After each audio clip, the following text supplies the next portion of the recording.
What if three men escaped from a prison that was never supposed to be escaped from? A prison built on an island, surrounded by freezing water, watched by armed guards, and known across America as the place where the most dangerous prisoners disappeared from the world. Its name was Alcatraz. For years, people believed escaping from it was impossible. The currents were too strong, the water was too cold, the distance to land was too far, and even if someone made it outside the walls, the bay itself became the final prison. But on the morning of June 12, 1962, guards walked into one of the cell blocks and discovered something impossible. 3 inmates were gone. In their beds were fake heads made from soap, paper, paint, and real human hair. Behind their cells were holes carved into the walls. And somewhere in the darkness, Frank Morris and the Anglin brothers had vanished. No bodies were ever found. No clear proof of death was ever confirmed. And more than 60 years later, one question still remains. Did they die in the water? Or did they pull off the greatest prison escape in history? Alcatraz was not just another prison. It was designed to break hope. Located in the middle of San Francisco Bay, the island looked close to freedom, but that was part of the torture. From the prison windows, inmates could see the city lights. They could see boats moving across the bay. They could see ordinary people living their lives just a short distance away. But between them and freedom was cold water, violent currents, and a reputation that terrified even the toughest criminals. Among the inmates was Frank Morris. Morris was intelligent, calm, and dangerous in a different way. He was not the strongest man in the prison, but he was patient, observant, and he understood something important. No prison is perfect. Alongside him were brothers John and Clarence Anglin. They had known crime from a young age. They had robbed banks. They had escaped before. And most importantly, they trusted each other completely. Together, they began to study the prison. Not the guards, not the bars, the weaknesses. At the back of each cell was a small ventilation opening. Behind it was a narrow utility corridor. The walls were old. The concrete was damaged by moisture. And slowly, night after night, the men began to dig. They used stolen spoons, broken tools, anything they could hide. The work had to be silent. Every sound could give them away. Every inspection could end the plan. To hide the damage, they used cardboard, paint, and clever disguises. But escaping the cell was only the first part.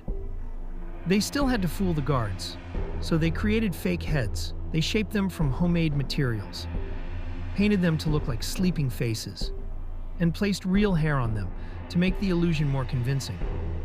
At night, when the guards walked past the cells, they saw what looked like men sleeping in their beds. But behind the walls, the real men were working. They also built life jackets and a raft, using stolen raincoats. The entire plan was insane. Then came the night. June 11th, 1962. Frank Morris, John Anglin, and Clarence Anglin placed the fake heads in their beds.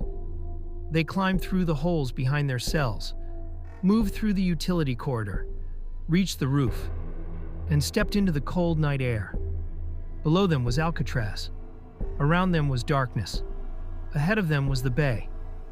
Somehow they made it down the prison wall. They reached the shoreline.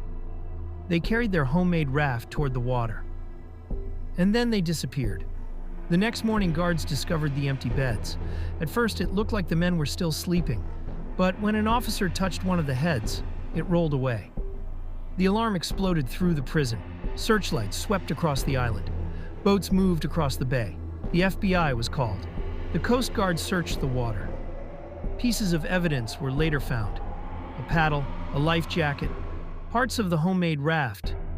But the men themselves were gone. No bodies, no confession, no final answer. Officials believe they most likely drowned. The water was cold, the currents were brutal, and the raft was made from raincoats. But the mystery refused to die. Some relatives claimed the men survived.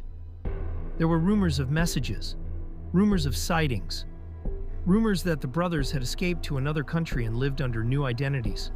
None of it was ever proven. But none of it completely disappeared either. The official investigation lasted for years. Eventually, the case was closed. But closed does not mean solved. Because if the men died, where were the bodies? If the raft sank, why was no clear final evidence found? And if they survived, how did they vanish so completely? That is why the Alcatraz escape remains one of the most haunting mysteries in American history. Not because 3 prisoners tried to escape, but because they may have succeeded. Alcatraz was supposed to be impossible. Its walls were supposed to contain every plan. Its guards were supposed to see every movement. Its island was supposed to make freedom unreachable. But on one cold night in 1962, 3 men turned a prison into a puzzle. They studied it, they weakened it, they fooled it, and then they vanished into the dark water. Maybe they died that night. Maybe the bay claimed them before sunrise. Or maybe, somewhere far away, 3 men lived the rest of their lives knowing they had beaten the most feared prison in America. More than 60 years later, the cells are empty. The island is silent. And the question still remains. Did they drown in the waters of San Francisco Bay? Or did they escape Alcatraz? If you enjoyed this story, subscribe to the channel and join us for more real events that shock the world.